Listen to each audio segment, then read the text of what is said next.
everyone. Welcome to the Holistic Birth Podcast, where we put the power in families' hands to have the safe, satisfying journey they deserve. My name is Allison. And I'm Brigitte. We are two doulas who love bringing information along with inspiration to help you feel confident and powerful in your choices throughout the birthing year. We cover all topics around pregnancy, birth, and beyond. We're so glad you're here. Let's dive into this week's episode.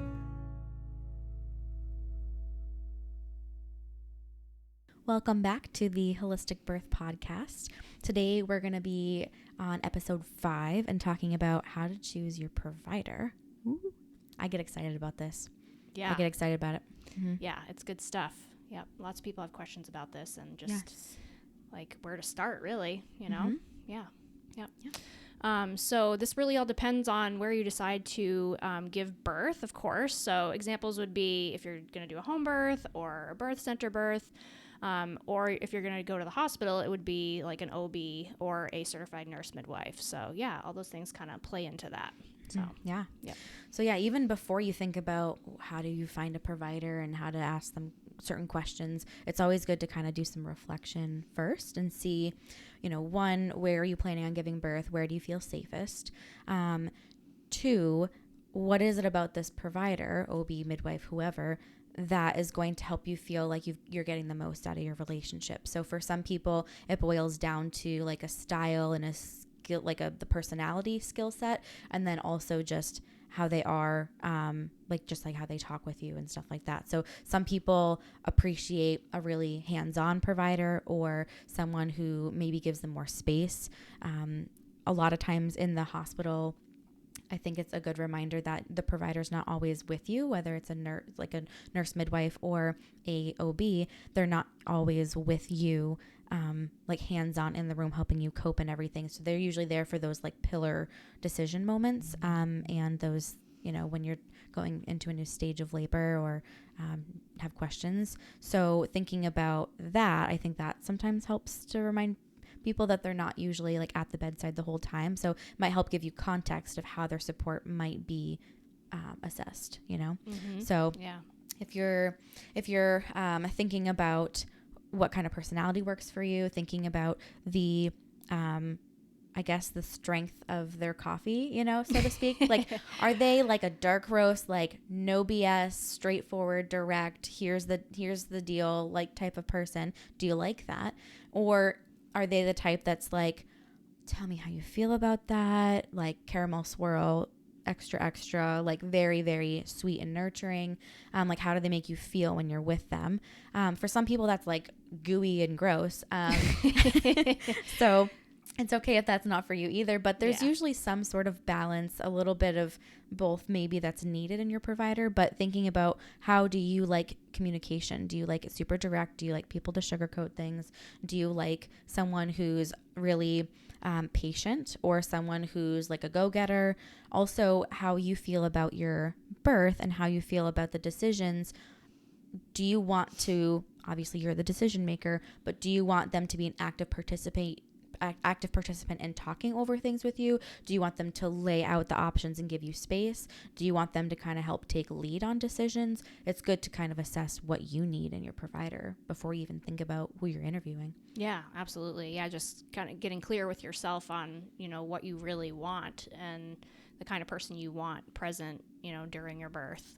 I think it's important too to, when you're deciding on picking a midwife or an OB, seeing if they are going to be available for your birth too. Yes. Yeah. So that's pretty huge. And if they have a team, meeting all the rest of their staff, as far as, the other midwives or OBs, and, seeing who you are jiving with and who you're not jiving with, and asking the question, like, if you do end up with someone there that you're not crazy about, definitely checking in about that and seeing, like, are you going to be okay with that, or are you not going to be okay with that?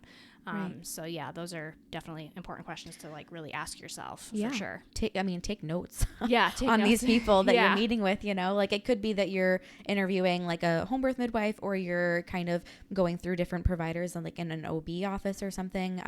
But no matter who it is, like maybe take notes about how did you feel with this person and how did they interact with you? A lot of times providers will just be like, oh, like, do you have any questions? and what kinds of questions should I be asking right now? I'm not quite sure. Like if it's your first pregnancy or if you're not quite sure about what to ask, it's nice to have the understanding of, if that works for you, then great. If you like a quick short appointment, wonderful. But if you want more time with your provider, are they the type that is able to spend that time with you?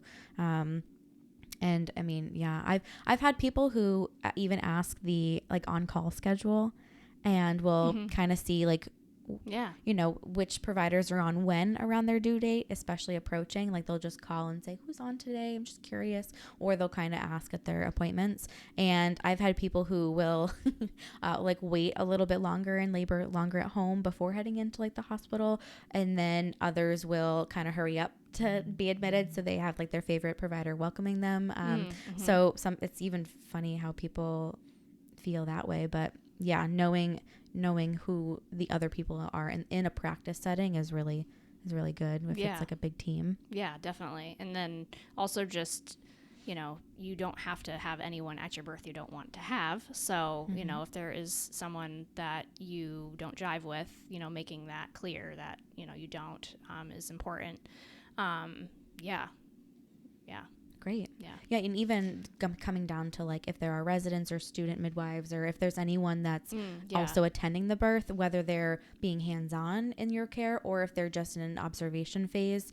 The other day I was at a birth, and a paramedic who I think was just on like a rotation or something, all of a sudden he just stepped into the room and was just in the doorway. And that mom didn't care. Like it didn't bother her, but there wasn't really a question of, hey, is it okay if this person observes? Because for some people, they do not, you don't feel safe with an extra person who's maybe a stranger in the room, or it feels like there's like this watch party. Right. Yeah. So for some people, they are like, yep, here's a learning opportunity. Come on, student doula. Come on, student midwife. Come on, paramedic. And then there are others who, just want more privacy and a more selected team. Yeah, for sure. Yeah.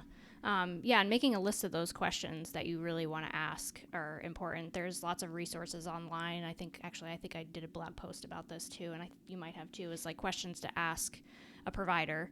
I know you have one for doulas too, which is also important, asking those questions that you want to know. But yeah, having, a list of questions that you specifically want to know is really important to ask those providers and see what their answers are. And if you get any, red flags or great feelings, those things are all super important. Yeah. So maybe we could give some examples too of what questions do you ask when you're trying to choose a provider? Yeah, definitely. So I'm trying to think of one like real quickly, because it's a pretty long list of questions you can ask, like maybe what their like episiotomy rate is or something like that is good to ask, or even their cesarean rates are good to ask. And then what's the likelihood of them like actually being at your birth, what their views on are in birth in general, what their views are on that, and their values around that are important, I think, to ask. Do you have some good ones that you recommend asking? I mean, even playing off of like their kind of their stats, no one really wants to feel like a number, but it's kind of good to know like what is their care typically like that would give X amount of outcomes. So if it's like a home birth midwife or a birth center midwife team, asking about like their transfer rates. Yep. I think there was a local birth center, and they had done like their year-end stats, and I think she shared with me they had 11 moms transferred. 10 of them wanted an epidural, and one of them was for like some sort of like extended observation time or something. But even asking like what it was about those rates, obviously they can't always say, like medical like history of people, but asking about the scenarios and even painting pictures to your provider of, okay, say I'm this many weeks along, like what would you do if X, Y, and Z happened, or asking them how likely they are to induce you or not, like if that's something you're kind of concerned about or questioning or hopeful for, even, I don't know. Exactly. And on the subject of like midwives too, they all have different like certifications that, are definitely something to take into consideration too. Like some of them, if you go beyond 42 weeks, they have to transfer you to a hospital, or some can't do breech births or twins or stuff like that. So those are all, important things to consider in your situation. And in your state too, like state licensure and regulation of midwives and practices, or even birth centers versus home birth midwives, there are different things that can be done. Nitrous oxide can usually be found at certain like birth centers where it's not usually a home option. So even asking about the equipment that they have. And then even in this scenario, when you're thinking about like a hospital that you're at, it's not just the team that you're working with that is working at that hospital. It's what is the hospital's birth culture too. So if they have high cesarean rates, or if even on the flip side, if they are like a designated baby friendly hospital, they usually have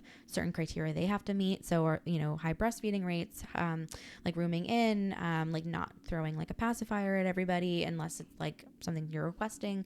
Like there's certain requirements and things that you can look at within the facility, because while your provider might like to practice a certain way, there might be restrictions of like the birthplace that they're at, that's you know? a good point. Yeah. So even thinking about that, and then even asking in scenarios of, you know, if a cesarean birth is needed, whether it's scheduled or not, what options do they have in the OR, and how do they like to help you process that or help you make decisions in regards to that? That can be really great to consider too. Yeah, definitely. Yeah. And then also, if you don't love your provider, maybe you liked them at first and then something like maybe some yellow or red flags have come up, like you have every right to switch your provider.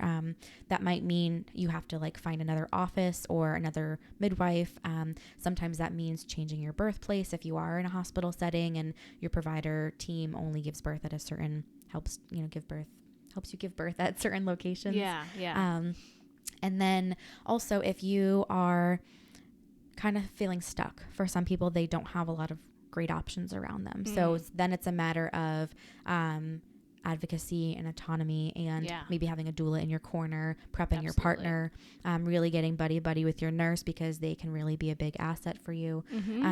So if you do find yourself in a situation where you really liked your whole team and then you ended up with that one provider that just wasn't your cup of tea, or if something is limiting you from having like the provider of your choice or the best fit, then having those other things in place can help you feel like you are going to be well supported emotionally, informationally, and also advocacy wise, if you do find yourself with someone that you are not really loving. Yeah, absolutely. And just trusting your intuition, you know, really going with what your gut is telling you. If something really doesn't feel like it's fitting quite right, definitely listen to that, because you want to be feeling safe and comfortable and all of those things that really help, you know, the hormones of birth do their thing. So, we really, want to focus on that.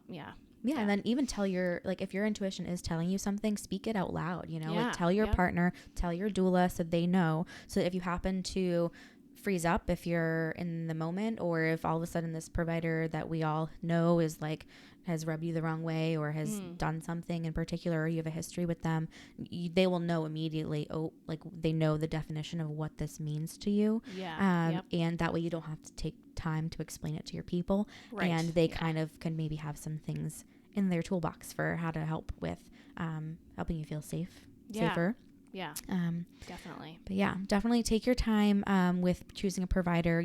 I've had people switch all the way to 38 weeks, 39 weeks. So it's not, obviously it can be more stressful for some people to switch providers later on, but know that when you're choosing, you can be pretty picky and kind of take your time and patient with the process in the beginning.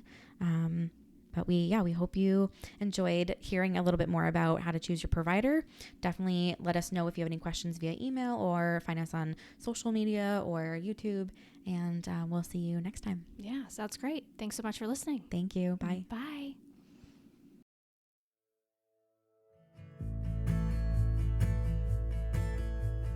That's it for this topic. Thanks for tuning in. Check out the show notes for any resources or links that we mentioned today. Make sure to subscribe and follow us on your preferred podcast platform, and also be sure to give us a review. It really helps us grow and reach more people who could benefit from this info. Also, check us out on YouTube and visit our blog, where we have this podcast transcribed for you. We'd love to connect over social media too, and we're just an email away if you have any questions, or if you want to request a topic to be covered. We hope this helps your mind, body, and soul in having the supported and holistic journey you are so deserving of. Embrace the power within you.